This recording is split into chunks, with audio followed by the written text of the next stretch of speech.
오늘 확진자가 8명이 추가가 됐습니다. 사망자도 1명 나왔습니다. 지금까지 메르스 환자 수 95명, 그리고 사망자는 모두 7명입니다. 이 전문가와 함께 자세한 말씀 나눠보도록 할 텐데요. 김주환 YTN 정치안보 전문기자, 그리고 엄중석 강동성심병원 감염내과 교수, 그리고 임방글 변호사 나오셨습니다. 엄중식 교수님이시군요. 죄송합니다. 예, 안녕하세요.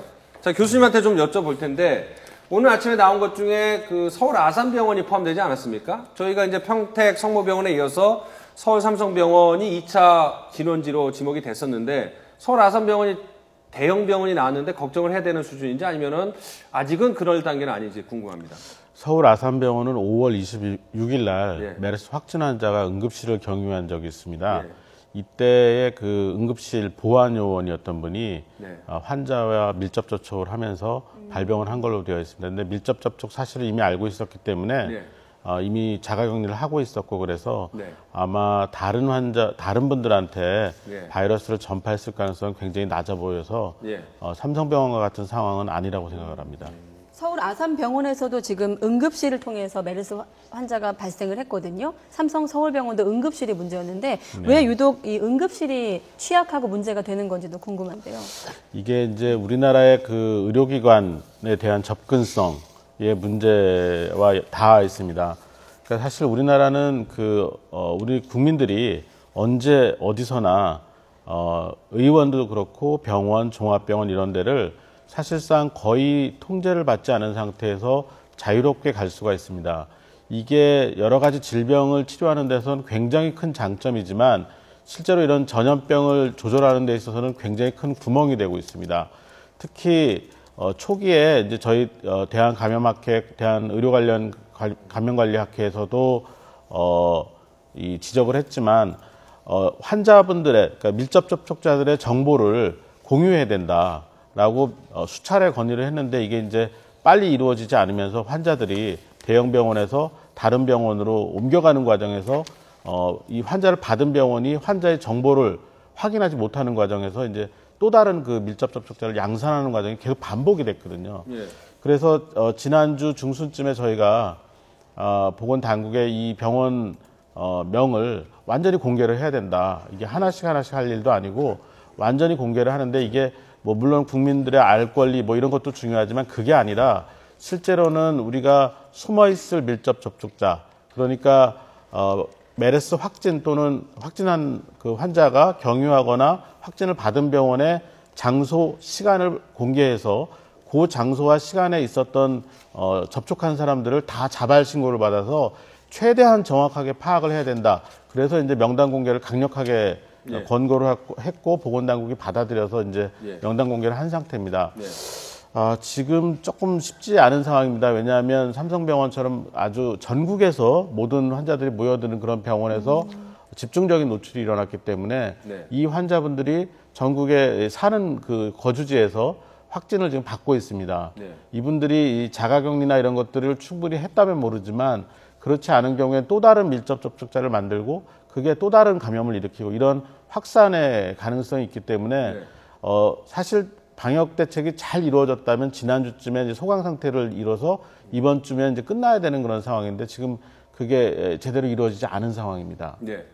자, 일부에서는 이런 얘기도 있더라고요. 삼성 서울병원이나 이렇게 확진 환자가 조금씩 감소하는 추세이기 때문에 진정세로 봐도 되지 않을까 이런 얘기도 있던데 그런 상황은 아니군요. 그러니까 밀접 접촉자가 너무 많이 늘어났다는 게 지금의 그 가장 불안한 요인이 되겠습니다. 예. 이 밀접 접촉자 중에서 얼마나 강도 있게 이 환자분들하고 접촉을 했느냐에 따라서 밀접하다는 건 어느 정도 밀접 접촉? 보통 저희가 메르스의 그 전파 경로가 분명하지 않지만 공기 전파는 아니기 때문에 네. 직접적인 그 접촉이나 아니면 비말 전파라고 해서 한 1m 내지 2m 이내의 거리에 접촉을 했을 때 그것도 환자가 이제 막 기침을 하고 이런 바이러스를 퍼뜨릴 수 있는 행동을 했을 때에 그 2m 이내 거리에 있으면 이제 밀접 접촉이라고 얘기를 합니다. 네. 그런 그 밀접 접촉의 강도나 이런 거에 따라서 발병 여부가 갈라지고 또 발병을 한 다음에도 얼마나 중증으로 가느냐 안 가느냐가 갈려지기 때문에 그런 그 밀접 접촉자들의 파악과 관리가 앞으로의 유행을 좌우할 것 같습니다. 보통 1차에서 2차, 2차에서 3차 감염을 될 경우 이 메르스 바이러스의 어떤 위력이라고 할까요? 전파력이 약해지는 게 일반적인 상식인가요? 어떻게 봐야 되죠? 메르스 바이러스뿐만이 아니라 일반적인 바이러스나 세균의 감염은 전파의 단계가 거칠수록 증상이나 또는 중증도가 약해지는 게 사실입니다. 그렇지만 결국은 이것도 얼마나 메르스 바이러스가 들어올 당시에 바이러스의 양이 순간적으로 얼마나 많이 들어오느냐, 그거에 따라서 발병 여부가 갈리고 중증도 여부가 갈리고 그렇기 때문에 사실 속단하기는 어렵습니다. 그럼 앞서 말씀하신 것처럼 삼성 서울병원에 있었던 분들이 전국으로 이제 뿔뿔이 흩어졌는데, 그런 분들 이제 4차 감염이나 5차 감염이 됐을 경우에 이분들이 뭐 증세가 좀 미약하거나 아니면 메르스에 전염되지 않을 가능성이 있다라고 속단할 수는 없는 상황이군요. 그렇죠. 너무 안심하기에는 이 메르스의 전파력이나 이런 것들이 특히 병원에서 발생한 경우에는 외국의 지역사회에서 발생한 것과는 달리 상당히 전파력이 강한 걸로 알려져 있기 때문에 완전히 안심할 수 있는 상황은 아닙니다. 그럼 지금 이 순간 우리가 관심을 가져야 되는 거는 삼성 서울병원에 있던 분들이 전국으로 흩어져서 다른 분들에게 지역사회 전파를 할 것인가, 이 부분을 좀 예의주시를 해야 되는 상황이군요. 지역사회 전파의 가능성은 여전히 굉장히 낮다고 생각을 하는데요. 이유는 이제 삼성 서울병원과 같이 확진 환자에 의해서 많은 밀접 접촉자가 발생한 병원이라고 하더라도 저희가 대부분의 밀접 접촉자는 파악을 이미 한 상태고 또 자발 신고를 통해서 밀접 접촉자분들이 보건당국의 어떤 평가를 받게 권고를 열심히 하고 있는 상황이기 때문에 밀접 접촉자들이 충분히 파악이 된 상태에서 자가격리가 충분히 잘 이루어지면 사실 지역사회로의 전파는 가능성이 거의 없습니다. 그리고 지금 보면 서울 아산병원이나 여의도 성모병원 같은 경우도 삼성 서울병원 못지않은 대형 병원이지 않습니까? 많은 환자와 방문객이 많은 것으로 알려져 있는데, 지금 시점에서 이 병원들에게 가장 필요한 조치는 무엇이라고 생각하십니까? 이 삼성병원하고 다른 아산병원이나 여의도 성모병원 같은 대형 병원은 조금 상황이 다릅니다. 그러니까 삼성병원에서는 응급실에서 확진 환자가 바이러스를 아주 고농도로 배출할 시기에 너무 많은 환자나 보호자, 의료인들이 주변에 있었던 거고, 아산병원 같은 경우는 응급실 방문한 게 사실이지만 굉장히 짧은 기간 동안에 노출이 됐고 접촉자가 생각보다 그렇게 많지는 않았습니다. 그 당시에는. 그래서 빨리 정리가 된 편이고, 여의도 성모병원도 비슷한 그런 상황입니다. 그러니까 지금 문제는 이미 지난 시점이지만 이제 삼성병원에서 얼마나 노출된 환자 중에 얼마나 많은 사람들이 발병을 할 것이냐, 이 부분이 이제 관건이 될 것 같고, 이 밀접 접촉자들이 다른 병원에 또 가서 또 다른 확산되는 그런 상황이 만들어지지만 않으면 되는데, 이 부분이 상당히 지금 조절이 어렵습니다. 어제부터 전산으로 확진자가 발생하거나 경유한 병원을 확인할 수 있는 상황이 됐습니다. 병원에서.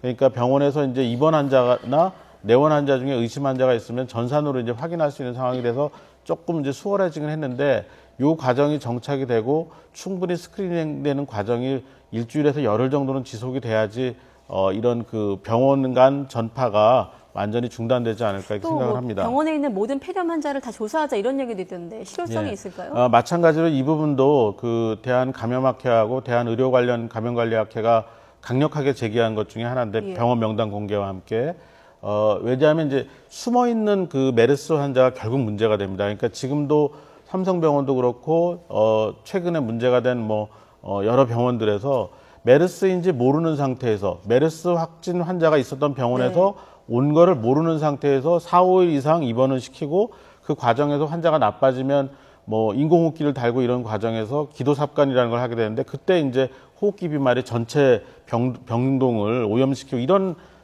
상황이 계속 반복되면서 환자가 지금 끊이지 않고 나오는 거거든요. 그러니까 이 밀접 접촉자들을 파악하는 게 그만큼 중요하다는 겁니다. 그래서 이 부분이 선행이 돼야지 이번 유행의 확산을 정리할 수 있을 거라고 생각합니다. 자, 임만걸 변호사님한테 이번에 물어보도록 하겠습니다. 그동안 정부에 대해서 대응 단계를 한 단계 좀 높여서 적극적으로 대응을 해야 된다, 이런 얘기가 있었는데, 그동안 정부는 계속 관심 단계, 주의 단계를 유지를 하다가 이번에 이제 심각 단계 수준으로 대응을 하겠다고 하는데, 이 단계별로 정부의 대응 능력이나 방법이 다를 텐데, 정부 입장에서는 불필요한 공포감 확산을 방지하거나 대외 신인도 문제 때문에 단계 상향 조정을 조금 부담스러워하는 것 같습니다만, 과연 이런 식으로 자꾸 뒷북을 하거나 조금 판단을 늦게 하는 게 도움이 될지 잘 모르겠습니다. 이번 메르스 이 파동과 관련해서 정부에게는 도대체 어떤 칭찬을 해야 할지 워낙 이제 비난의 소리가 높은데요. 말씀하신 것처럼 대응이 사실 굉장히 소극적이었다라는 점에서 이번 이 메르스 환자들이 증가한 데에는 이 정부의 어떤 책임이 굉장히 크다라고 우선 볼 수가 있는데요. 어제 문영표 장관의 그 국회 긴급 현안 질의 내용을 보면 왜 격상을 하지 않느냐에 대해서 우리 좀 너무 뜻밖의 말이 나왔어요. 국가 이미지가 실추될 수 있기 때문에 우선은 주의 단계고 그 위에 이제 경계 단계로 올라가는 거에는 좀 조심스럽다는 얘기를 했는데요. 글쎄요, 우리 정부가 이렇게 적극적으로 이제 어떤 정보를 알리지 않거나 이렇게 소극적으로 대응했다라는 게 오히려 국가 이미지 실추에 더 그 작용을 하는 그런 한 요인이었죠. 이런 점에서 볼 때는 조금 더 이런 어떤 우리가 잘 알려지지 않는 전염병에 국가가 대응을 하기 위해서는 조그만 과잉 대응도 오히려 과잉 대응이 국민으로 하여금 오히려 더 좀 안도감을 줄 수 있는 이런 대응이거든요. 그런 점에서 봤을 때는 이런 단계를 어느 정도 낮게 봤다. 실질적으로도 좀 더 높은 단계에서 대응을 했다 하더라도 그런 거랑은 상관없이 어쨌든 기본적인 단계를 낮게 보고 여기에 소극적으로 대응했다라는 것에 대해서는 이 비판을 피하기는 어려울 것 같습니다. 김주환 기자는 어떻게 보십니까? 일단 국가가 지금 국가 신인도 때문에 이 부분에 대해서 주춤주춤 했다라고 하는데 지금 국민들이 또 알아야 될 것이 하나가 작년 9월에 그 보건복지부가 보도자를 낸 게 있어. 오는 9월이죠. 코엑스에서 GSA 고위급 회담을 우리나라가 개최합니다. 뭐냐면은 글로벌 헬스 시큐리티 어젠다라 그래서 글로벌 보건 환경 고위급 회담입니다. 이것이 된 것이 2012년 메르스가 처음 발병하니까 국제사회가 공조해서 이걸 대응을 하자. 그래서 우리가 선도적으로 대응하겠다는 차원에서 이 대회를 유치를 했거든요. 이렇게 해놓고도 이게 보건안보 차원에서 했는데 지금까지는 이런 부분과 지금 국내적으로 국민들한테 대응하는 건 전혀 별개의 상황으로 전개되고 있는데 왜 중요하냐면 이걸 왜 안보 상황에서 제가 누차 설명드리냐면은 국가 영토와 그 국민의 주권을 지키는 것이 국가안보입니다. 그런데 국가를 지키는 구성 요소가 개인의 안전 문제가 포함되어 있습니다. 이건 뗄래야 뗄 수 없는 관계인데 이런 부분에 있어서 유엔도 이미 인간안보라는 개념을 확대 적용하고 있거든요. 인간답게 살 권리 이런 부분을 확대 적용하는데 이런 부분에 대해서 그 정부 당국이 안보 상황은 아니고 그냥 국내적으로 어떻게 해결하려는 이런 모습을 보이는데 좀 앞뒤가 안 맞죠. 한 말씀 더 드리냐면 어제 WHO 합동조사단이 8명이 들어왔지 않습니까? 그중에 한 분이 이 긴급 보건안보 대응팀장입니다. 보건안보.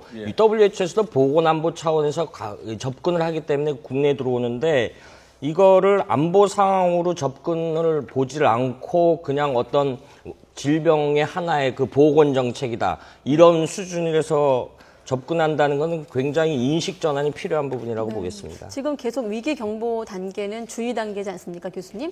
그러면 지금 단계에서 뭐 좀 올려보자, 주의나 심각 단계를 올려보자는 얘기가 나오는데 올리는 게 필요한지, 만약에 올린다면 어떤 점들이 달라지는 건지도 궁금한데요. 방역 당국이라든지 의료진 입장에서 무엇이 달라지는 건가요? 그 조금 다른 시각으로 좀 볼 수 있는 게 저희가 이제 4단계로 위기 경보 단계를 이제 보고 있는데 이제 주의 단계는 보통은 이제 관심 단계에서 주의 단계로 올라가게 되면 이게 실제 유행이 이제 조금 더 확산되고 있다라는 걸 의미하고 이게 조금 더 위험해질 수 있다라는 그런 상황인데 이게 좀 더 경계 단계가 되면은 단계가 될 때 조건이 있습니다. 그게 무슨 얘기냐면 지역사회 감염 전파가 선행이 돼야 됩니다. 그러니까 아직 우리 메르스의 유행이 아직 좀 문제가 빨리 해결이 되지 않고 답답한 그런 상황이긴 하지만 지역사회 감염이 발생한 상황은 아닙니다. 그렇기 때문에 이 의학적으로는 아직 경계 단계로 올라갈 상황이 아닌데다가 또 하나는 이게 이 국내적인 문제가 아니라 경계 단계로 올라가기 시작하면 여러 가지 교역이나 여행 이런 것들에 제한이 되기 시작합니다. 국제적으로. 그런데 WHO도 그렇고 저희 국내 전문가들도 그렇고 아직 그래서 경계 단계로 올라갈 상황은 아니다라고 판단을 하고 있는 거고요. 그렇지만 유행이 조기에 종식이 안 되고 계속해서 확산을 하게 되면 결국은 경계 단계로 올릴 수밖에 없는 그런 상황이 됩니다. 그런데 이제 경계 단계로 공식적으로 올리는 문제는 아까 말씀드린 여러 가지 문제들이 같이 동반이 됩니다. 의학적인 문제뿐만이 아니라. 그래서 상당한 그런 고민이 필요한 부분이고, 근데 이제 실제 보건당국이 지금 현재 확산을 위해서 하고 있는 노력들이나 이런 것들을 보면 실제적으로는 거의 경계 단계를 넘어서고 있습니다. 그래서 실제 우리가 하고 있는 그런 여러 가지 동원하고 있는 자원이나 방법들은 네. 상당히 지금 굉장히 적극적인 그런 방법이긴 합니다. 문제는 속도죠. 이런 방법들을 결정하고 실행하는 과정의 이 속도가 빠르지 않다라는 겁니다. 지금 그런 결정 과정이 빨라지지 않으니까 이제 어제 그 즉각 대응팀이라는 거를 다시 구성을 해서 이 대응을 하기로 했는데요. 예. 이 즉각 대응팀은 이제 감염 전문가들로 인해서 구성이 되어 있고 그분들이 이제 실제적인 결정을 할 수 있게 되어 있는 그런 구조로 되어 있는데 이게 정말로 실권을 가지고 할 수 있는 상황이 돼야 됩니다. 그 말만 즉각 대응팀이고 관련된 부서의 공무원분들이나 아니면 현장에서 일하는 분들이 이 즉각 대응팀이 결정한 부분들을 실행에 옮겨주지 않으면 사실 무용지물이죠. 만약에 그 엄중식 교수님이 어떤 건의사항이 있다 하면 어디다가 연락을 하시겠습니까? 어떤 건의사항인지. 그 메르스와 관련해서 건의사항이 있거나 조언을 하실 의향이 있다면 지금 컨트롤 타워가 어디인지 뭐 어느 부처에다 연락을 하실 생각이세요? 사실은 확연하게 잡히는 게 있으신가요? 사실은 저도 즉각 대응팀의 일원이 되었기 때문에요. 예. 근데 이제 그 현재로는 그 즉각 대응팀이 이제 전체적인 전략 그리고 실행 단계 그리고 방법 타임 테이블을 이제 다 제시를 할 거고요. 그 부분들을 실행하는 건 이제 보건복지부를 비롯한 방역 당국이 이제 하게 되는 그런 상황인데 결국은 위아래 다 말씀을 드리고 싶은 거죠. 그러니까 저희를 구성해 주신 그런 쪽에서는 좀 더 강력한 힘을 주셨으면 좋겠고. 짧게만 여쭤보면 전권이라고 하면 어디까지 지금 뭐 전권의 범위를 저희도 아직 완전히 잘 모르겠습니다. 병원 폐쇄권까지 얘기를 하셨는데 사실 병원 폐쇄가 정답은 아니기 때문에 그런데 이제 실제적으로는 또 이 일선에서 일하는 분들이 저희의 전략을 잘 이해하고 빨리 수행해 주는 게 훨씬 더 중요합니다. 자, 알겠습니다. 뭐 한 가지 더 질문하자면 어제 이제 두 번째 퇴원 환자가 나왔는데 의사 아니겠습니까? 뭐 그분이 뭐 여러 가지 의미 있는 말씀하셨는데 이제 관심이 가는 거는 치료제가 없는데 어떻게 이렇게 완치 판정을 받아서 퇴원할 수가 있죠? 대부분의 바이러스 질환들은 사실 치료제가 그렇게 잘 개발되어 있지 않습니다. 예를 들면 대상포진 같은 바이러스의 약이 있고 또 인플루엔자 그러면 이제 타미플루 이런 약들이 있지만 나머지 바이러스들은 사실 거의 치료제가 없는 상태에서 보존적 치료라는 걸 합니다. 그러니까 증상이 심하면 그 증상을 줄여주고 또 주요 장기 그러니까 심장이나 폐, 콩팥, 간 이런 데 장기가 망가지지 않도록 보존해주고 기능이 떨어지면 그걸 보완해주는 인공호흡기나 혈액투석 같은 걸 하게 되는 건데 이 과정을 통해서 바이러스를 우리 몸의 면역체가 스스로 이겨내고 나갈 때까지 버텨주는 거죠. 이런 치료가 상당히 우리나라는 발전되어 있습니다. 지금 현재 메르스가 유행하는 중동 지역에 비하면 훨씬 우수한 수준이기 때문에 메르스의 치사율이 한 40%라고 중동 지역에서는 발표하고 있지만 우리나라에서는 그 정도라고 될 거라고 생각을 안 하는 이유가 그런 보존적 치료가 아주 우수하기 때문입니다. 그러니까 뭐 치료제가 없다고 메르스에 감염됐다고 바로 중증을 앓거나 사망으로 이르는 게 아니라 실제로 메르스에 감염된 지금까지 우리나라에 발생 환자들을 보면은 전체 환자의 3분의 2 이상은 경증이나 아주 중간쯤 되는 증상을 겪게 되고 나머지 한 3분의 1 이상이 이제 폐렴이 좀 심하게 앓는데 그 중에서도 고령이거나 아니면 면역 저하 질환이나 만성 질환이 있는 분들이 돌아가시고 계십니다. 그래서 실제로 그렇게 아주 그냥 위협적인 상황이다 이렇게 보기는 어렵습니다. 그러니까 지금까지 환자가 95명이 나왔는데 7명이 숨졌으니까 한 치사율은 한 7% 정도 되는데 건강한 분들은 없고 다 다른 폐질환 같은 걸 기저질환 같은 걸 앓고 있던 분들이기 때문에 우려했던 중동의 치사율 40%와 우리나라의 치사율은 상당히 다른 것 같습니다.